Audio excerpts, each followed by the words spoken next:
Confesión nula. Francisco destruye el sacramento de la confesión. Absolución sin confesarse. Según el herético Bergoglio, para confesarse sólo hay que entrar al confesonario sin decir nada. El gesto es suficiente. La herejía de Bergoglio superó a la de Lutero. Confesiones sacrílegas.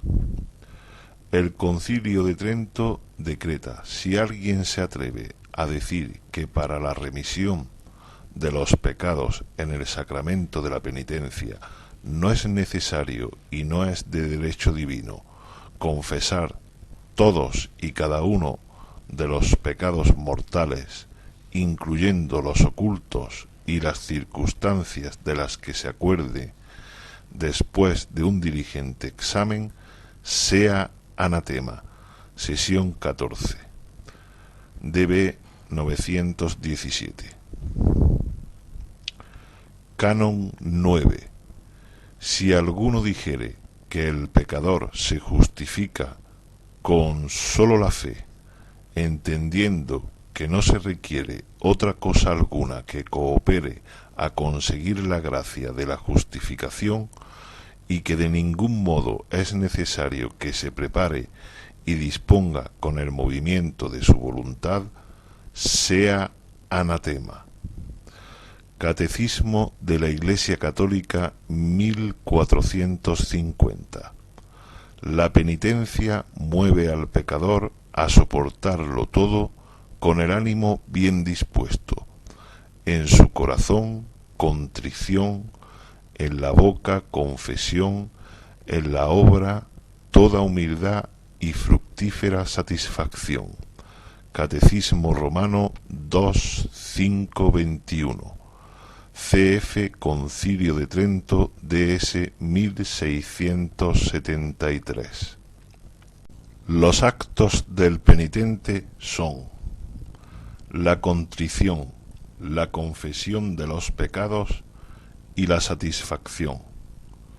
Catecismo de la Iglesia Católica 1456. La confesión de los pecados hecha al sacerdote constituye una parte esencial del sacramento de la penitencia.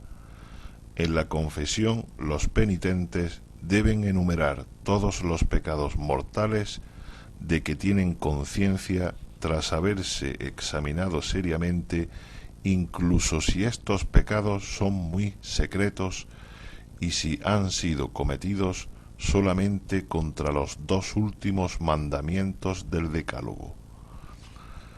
Pues a veces estos pecados hieren más gravemente el alma y son más peligrosos que los que han sido cometidos a la vista de todos. Concilio de Trento DS 1680. Cuando los fieles de Cristo se esfuerzan por confesar todos los pecados que recuerdan, no se puede dudar que están presentando ante la misericordia divina para su perdón todos los pecados que han cometido. Quienes actúan de otro modo y callan conscientemente algunos pecados, no están presentando ante la bondad divina nada que pueda ser perdonado por mediación del sacerdote. Porque si el enfermo se avergüenza de descubrir su llaga al médico, la medicina no cura lo que ignora. Concilio de Trento DS 1680 CF San Jerónimo Commemoratius in Ecclesiastem 10:11. El sacramento de la penitencia no es una mera invención humana inventada por la Iglesia para asegurar su poder sobre las conciencias o para aliviar la tensión emocional de las almas atribuladas. Es el medio ordinario establecido por Cristo para el perdón de los pecados. Como signo externo comprende las acciones del penitente al presentarse al sacerdote y acusarse de sus pecados, y las acciones del sacerdote al pronunciar la absolución o negación de la absolución e imponer la satisfacción. Todo este procedimiento es usualmente llamado por una de sus partes confesión, y se dice que ocurre en el tribunal de penitencias, porque es un proceso judicial en el cual el penitente es al mismo tiempo acusador, la persona acusada y el testigo, mientras que el sacerdote pronuncia el juicio y la sentencia.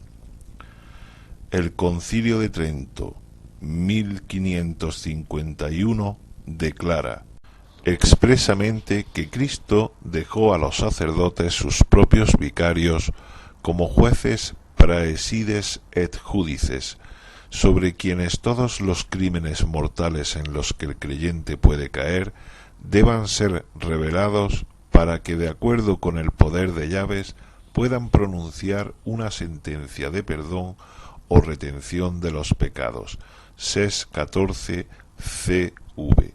San Cipriano nos dice que cada uno confiese su pecado mientras esté aún en este mundo, mientras su confesión pueda ser recibida, mientras la satisfacción y el perdón otorgado por los sacerdotes es aceptable para Dios.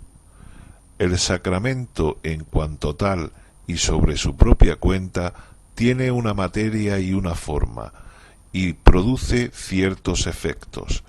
El poder de llaves es ejercido por un ministro confesor que debe poseer las calificaciones apropiadas, y los efectos son llevados en el alma del recipiente, es decir, el penitente, quien con las necesarias disposiciones debe realizar ciertas acciones: confesión, satisfacción.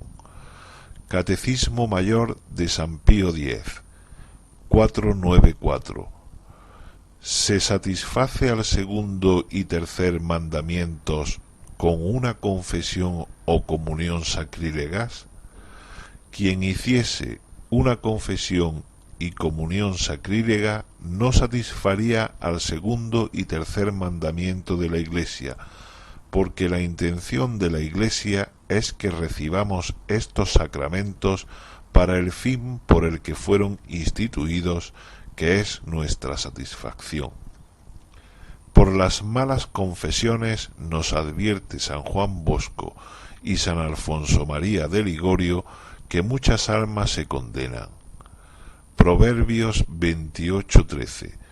El que encubre sus pecados no prosperará, mas el que los confiesa y se aparta alcanzará misericordia.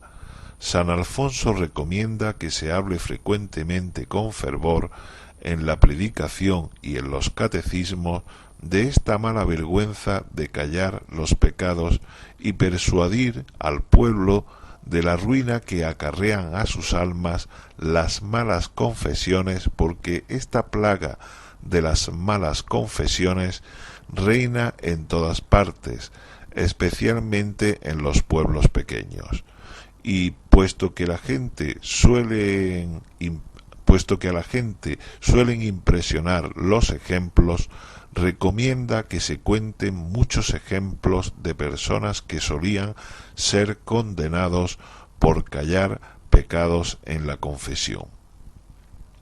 San Juan Crisóstomo: si no declaras la magnitud de la culpa, no conocerás la grandeza del perdón. San Juan Crisóstomo nos dice: esta confesión te obtendrá el perdón ante el Señor, pues quien condena aquello en lo que faltó, con más dificultad volverá a cometerlo. Haz que tu conciencia esté siempre despierta y sea como tu acusador doméstico, y así no tendrás quien te acuse ante el tribunal de Dios. Homilía 6 sobre el tentador.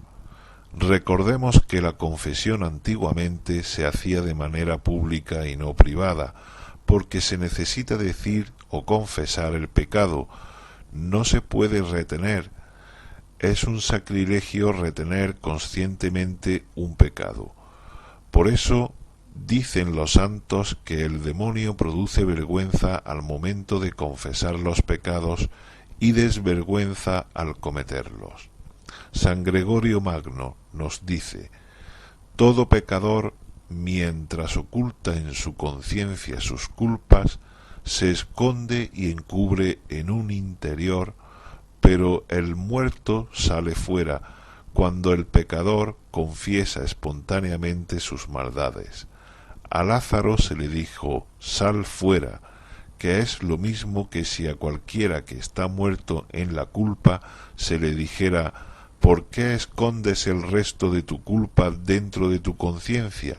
Ya es tiempo de que salgas fuera por medio de la confesión, tú que te escondes en tu interior por medio de la negación. Salga fuera el muerto, esto es, confiese su culpa el pecador. Los discípulos desataron al que salía del sepulcro, para que los pastores de la Iglesia perdonen la pena que mereció el que no se avergonzó de confesar lo que hizo. Homilía 26 sobre los Evangelios.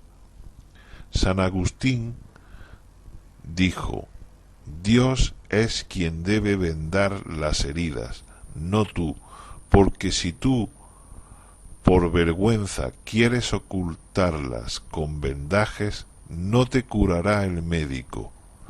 Has de dejar que sea el médico quien te cure y vende las heridas, porque él las cubre con medicamentos, mientras que con el vendaje del médico las llagas se curan, con el vendaje del enfermo se ocultan. ¿Y a quién las ocultas? A quien conoce todas las cosas. Otro de los conceptos heréticos de Bergoglio sobre el sacramento de la confesión.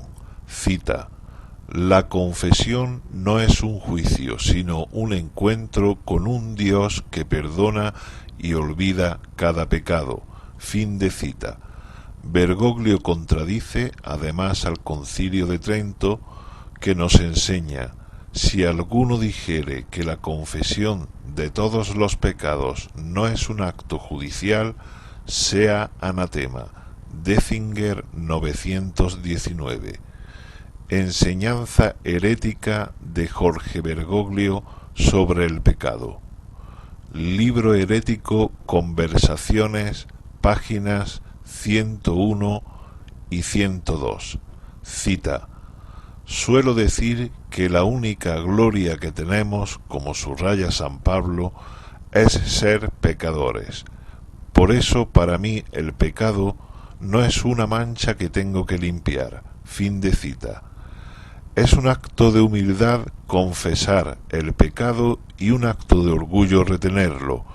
El demonio es quien quiere que la gente no se confiese bien para que sigan esclavos del pecado y que cometan sacrilegio en contra del sacramento de la confesión.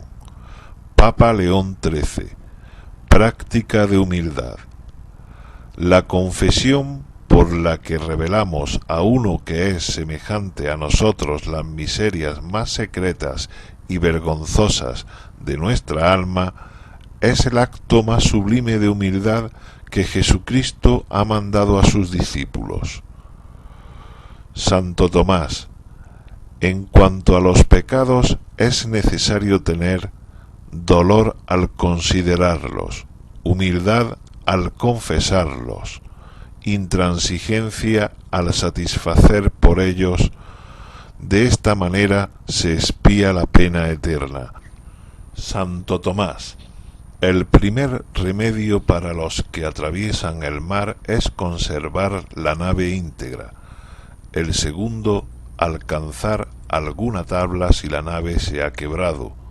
De la misma manera, el primer remedio para la travesía de este océano, que es nuestra vida, es conservar la integridad, y el segundo, recuperarla por la penitencia, una vez perdida aquella por el pecado. Suma Teológica 3Q84A6. San Juan de la Cruz. Algunos van con los pecados disimulándolos y como coloreando porque no parezcan tan malos, lo cual es irse a excusar que a acusar. Noche Oscura 1, 2, 4.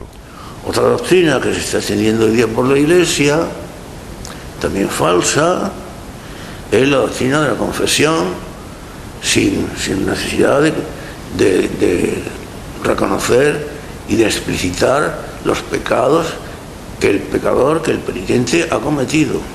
Tengamos en cuenta que los sacramentos, hermanos míos muy queridos, y esto es muy importante, los sacramentos fueron instituidos por nuestro Señor Jesucristo, los 7, de tal forma que la Iglesia no los puede cambiar, ni el Papa ni nadie. Instituidos por nuestro Señor Jesús, los sacramentos no se pueden cambiar. Los sacramentos contienen lo que en el lenguaje de los teólogos se llama la materia y la forma, que nosotros, para entenderlo mejor y entenderlo de una forma simplista y aplicado concretamente al sacramento de la confesión, para que todo el mundo lo entienda, podríamos decir: en el sacramento de la confesión, la forma, que es absolutamente necesaria, es la absolución del sacerdote. Yo te absuelvo de tus pecados en el nombre del Padre, y del Hijo y del Espíritu Santo. Esa es la forma del sacramento. Sin esa solución, sin esa forma, el sacramento no sería sacramento. Pero tampoco sería válido sin la materia. ¿Y cuál es la materia del sacramento de la confesión? Los pecados del penitente, sobre los cuales pecados, materia, se ejerce la forma, o sea, la solución del sacerdote. Ahora bien, ¿cómo se puede perdonar? ¿Cómo se puede ejercer la forma sin la materia? ¿Cómo se puede perdonar? ¿Cómo el sacerdote puede perdonar sin saber lo que perdona? Vamos a ver. Nuestro Señor, cuando instituyó el sacramento de la confesión, dijo lo siguiente: a quienes perdonaréis los pecados, les serán perdonados, y a quienes les sean retenidos, a quienes se los retengáis, les quedarán retenidos.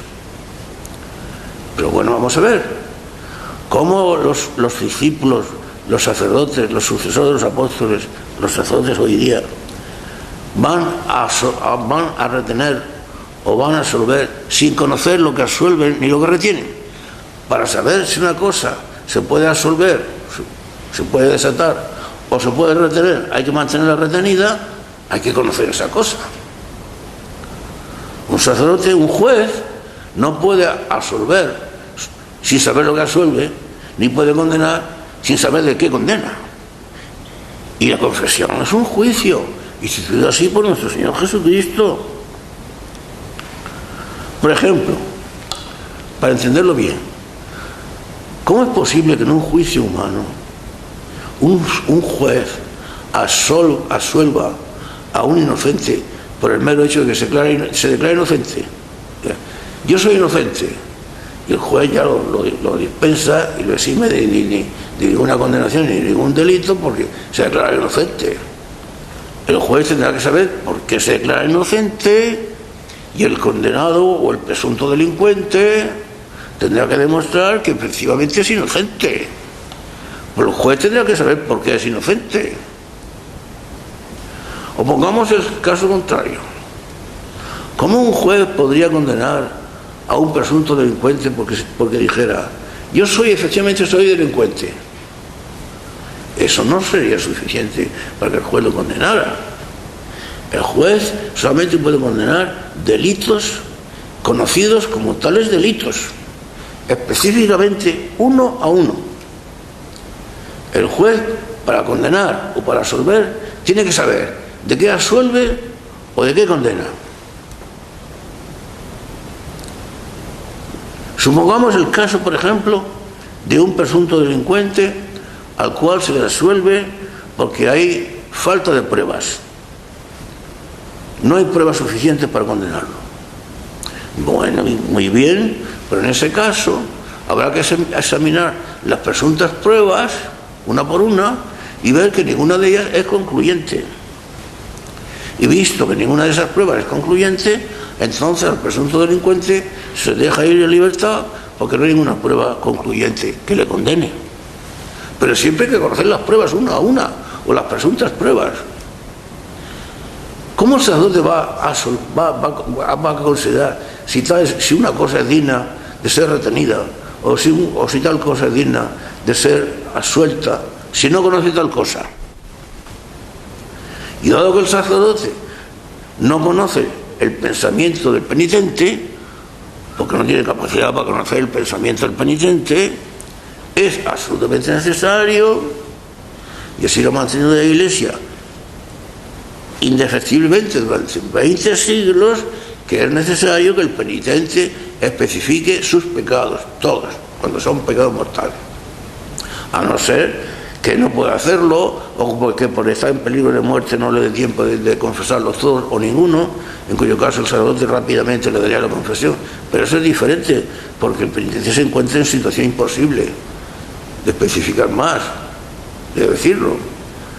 Pero fuera de eso, normalmente, si el penitente no especifica sus pecados, el sacerdote no conoce si tales pecados o los posibles pecados son dignos de ser retenidos o son dignos de ser perdonados. ¿Cómo lo va a saber si no se le dice? La Iglesia no tiene potestad para desligar del sacramento de la confesión la materia del sacramento, como no puede desligar la materia del sacramento de ninguno de los otros 6 sacramentos tampoco. La materia y la forma de cada uno de los 7 sacramentos van íntimamente ligadas, porque así lo dispuso y lo hizo su fundador y creador, que fue nuestro Señor Jesucristo. Por lo tanto, tales confesiones serían nulas, absolutamente falsas. Pongo algunos ejemplos de los infinitos que podría poner, queridos hermanos, para que os deis cuenta de que efectivamente vivimos en un mundo de engaños y de falsedades y de falsas doctrinas. Laudetur Jesus Christus and welcome to Gloria TV News. Confession without confession. On February 11th, Pope Francis addressed members of the Roman clergy. Only Senate reported about it. Speaking about confession, Francis claimed that somebody may receive absolution in confession, although he remains mute. Quote, "He spoke with a gesture by coming into the confessional." This openly contradicts church teaching, as stated last time in Reconciliatio et Penitentia by John Paul II in 1984. Yo lo he dicho claramente en otras homilías, hermanos míos. No se puede hablar de la misericordia de Dios sin la justicia de Dios, porque en Dios la misericordia y la justicia son lo mismo. Pero y además, por otra parte, ¿qué misericordia es esa que no exige el arrepentimiento de los pecados, que no exige la correspondencia por parte del hombre? Dios nos ofrece su amor, nos ofrece su perdón, nos ofrece su misericordia, su corazón y su bondad. Pero el hombre no tiene por qué corresponderle con ninguna actitud de arrepentimiento. El hombre puede seguir haciendo lo que quiera. El hombre se echa en manos de Dios en la misericordia divina, y con eso pues tiene bastante. Pero ¿cómo puede existir una relación de amor en la cual las dos partes no estén totalmente de acuerdo? El amor es por naturaleza libertad. El amor se ofrece libremente y el amor se recibe y se acepta libremente. El amor es esencialmente libertad. Donde está el Espíritu del Señor, allí está la libertad, decía el amor. ¿Cómo puede haber un amor coaccionado? O me quieres o te pego un tiro. No puede existir un amor coaccionado. Dios nos ofrece su amor, nos ofrece su corazón, nos ofrece su perdón, pero espera de nosotros que le correspondamos a ese amor, con ese amor del que nosotros somos capaces, también por nuestra parte, el arrepentimiento y el perdón. Y eso se ve en todos los pasajes, en todos los momentos del Evangelio. Jesucristo en todo momento ejerce el perdón y la misericordia, pero a todos les exige el arrepentimiento y la actitud esa actitud de arrepentimiento, de reconocimiento de los propios pecados. Pues ahora con la actitud de la misericordia, pues claro, y con esa doctrina que hoy se difunde de que simplemente con la gracia de Dios y hacer alguna actitud de apertura a Dios, aunque no se confiesen los pecados, con lo cual se instituye el sacramento de la confesión, instituido por Jesucristo, en el cual son necesarios perdonar los pecados. A quienes perdonáis los pecados les son perdonados, a quienes se los retuviereis les son retenidos. Como yo dije en alguna homilía anterior, para perdonar o para retener hay que conocer. Un juez, y la confesión es un juicio, no puede perdonar sin saber lo que perdona, ni puede condenar sin saber de qué condena. Y para perdonar o para condenar, pues tiene que saber de qué condena o de qué exime, para condenar un pecado, un delito, hacen falta pruebas. Y para eximir a un presunto culpable como inocente, hacen falta también pruebas de que efectivamente es inocente, o al menos que no existen pruebas para acusarlo. Pero ¿cómo puede el sacerdote saber si unos pecados o unas conductas determinadas son dignas de perdón o no son dignas de perdón? Se pueden resolver o se pueden retener si no las conoce, si no se le dicen, porque el sacerdote no puede conocer los pensamientos del penitente. Si el penitente no los manifiesta, el sacerdote no los puede conocer. Si no los puede conocer, ni los puede resolver, ni los puede retener. Y así lo ha dicho siempre la Iglesia durante 20 siglos. La materia y la forma del sacramento de la confesión, y el sacramento de la confesión, como ocurre con cualquier sacramento, no lo puede cambiar la Iglesia porque los instituyó Jesucristo. Ni siquiera el Papa lo puede cambiar. La misericordia, muy bien la misericordia, Dios es misericordioso, pues faltaría más que no lo fuera, estaríamos listos si no lo fuera, pero exige por nuestra parte el arrepentimiento y el reconocimiento de que somos pecadores y la actitud de conformarnos conforme a ponernos de acuerdo con su voluntad y de ajustar nuestra conducta, nuestra vida conforme a su propia voluntad. ¿Cómo podemos decir que Dios nos perdona si pensamos seguir haciendo lo que estamos haciendo? ¿Cómo un adúltero puede pensar que Dios lo va a perdonar de su adulterio si está completamente decidido a seguir en tal adulterio? No puede ser. Sin embargo, para ahí está.